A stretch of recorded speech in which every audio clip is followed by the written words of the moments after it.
ஜீவத்தை நீர் தந்தீரப்பா.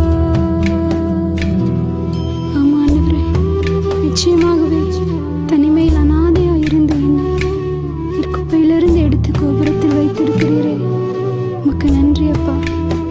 நீங்க மட்டும் போதும்பா, உங்க கிருபை மட்டும் போதும் ஆண்டவரே.